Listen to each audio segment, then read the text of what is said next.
My Twitter replies are absolutely insane right now. I don't know how you deal with this regularly. I'm brain broken, and I don't care. Also, I deleted Twitter from my phone, so I never see it. And also, I understand that there is true hatred and anger in the hearts of those who go out of their way to defend the unconscionable actions of the Israeli apartheid regime that is currently doing a genocide. So I know that it's like, it's not their ideology that is motivating them to say things like this. It is actually the deep pain that they have in their hearts. Like they are spiritually unwell. Those who defend Israel after tens of thousands of babies were ruthlessly Israel are actually spiritually ill. They are not happy people. They cannot be. You have so much fucking hatred in your heart. It just doesn't, there's no way. Not trying to be contentious, I completely agree with you. I'm curious what your source of those death count is. The Gazan Health Ministry is my source for the death counts, which is what the United States uses, the State Department uses, the Israeli government uses the death counts. They actually cross-reference it off of their own surveillance and population registry. Israel has a population registry for every single Palestinian living inside of the Gaza Strip. Israel knows exactly where every single Palestinian lives in the Gaza Strip. Israel is also doing 24/7 surveillance, so they have a way to cross-reference the Palestinian Gazan Health Ministry death numbers, and they do. And yet they still had the audacity to claim that the Hamas-run health ministry and their numbers are actually fake.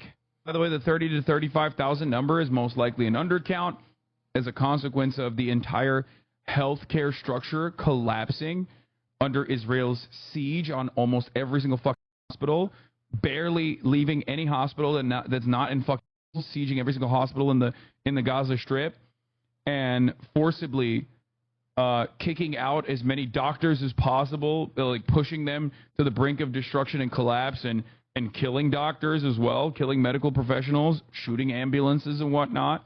So obviously the numbers are pretty hard to keep track of, especially at this point. Brother, it is pretty fucking white morally, okay? This is an issue that is not complex.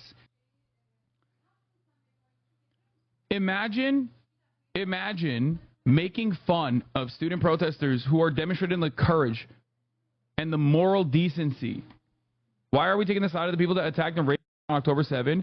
Why do you feel the need to consistently bring up October 7 over and over again when a million October 7s have happened since October 7 on the Palestinian population?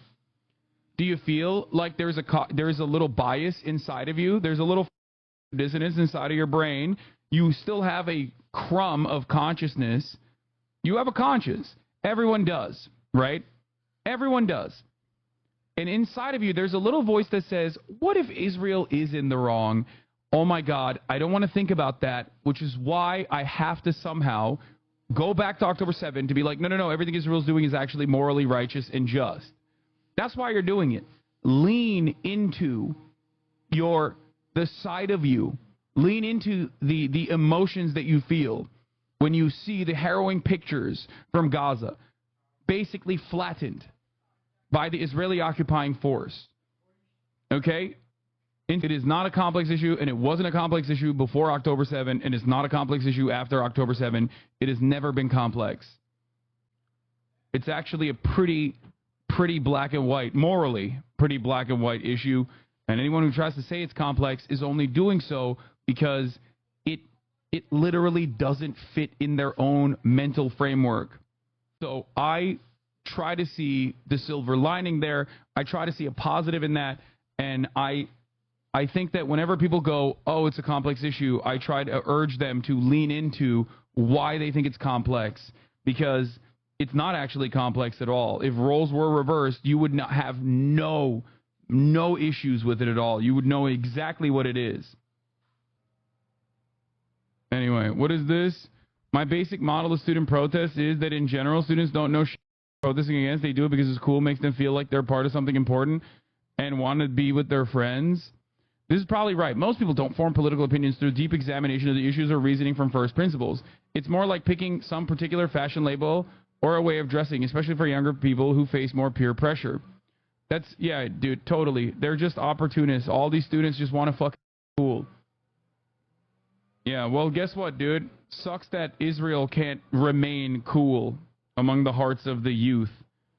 If that's how silly your analysis is, and you refuse to reckon, even if not every single fuck is like running around and can immediately off top dome give you the exact UN charter violations that Israel is committing on a fucking basis, you are supposed to be more educated.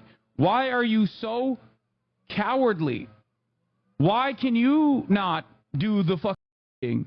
You are supposed to be the educated guy. The thing is, you can shit students all day, every day, even though they are on the right side of history on this issue.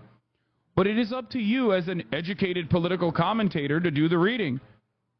So if you've done the reading and you found yourself in a bind where you have to offer support to a state doing unconscionable things, you just basically you just deflect away from actually addressing the issue at hand, and you yell at students, and you rely on the memes, you rely on the meta, you do meta commentary on the protests and how silly they are, because it's children that are doing the protests. You're a political commentator, aren't you? It's very, very stupid and very cowardly. These people are cowards.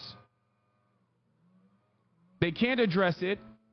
They can't tackle it head on because they know their position is not only unpopular, but also morally abhorrent. So they just cling on to random shit and try to tackle the aesthetics as best as they can. It's very, very, very cowardly. Trying to redirect the conversation. And it makes it harder when the students actually show messaging discipline and consistently communicate what the problem is.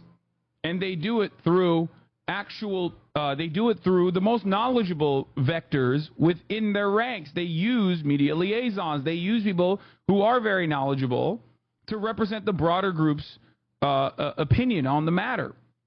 And that really frustrates the media because the media wants to clown on these students. The media wants to make these students look foolish. They want to make them look like the protests are trendy. They want to make the protests look like they are anti-Semitic. So when they can't do that, they still argue against that position anyway.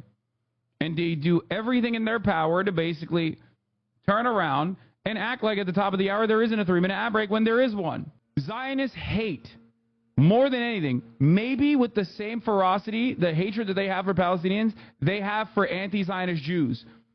They openly will be like, yeah, no, they are the Uncle Ruckus of Jews. Like, they will openly say that. They're like, they're bad Jews. They are actually not good Jews. They're capos. Like, all this unconscionable bullshit.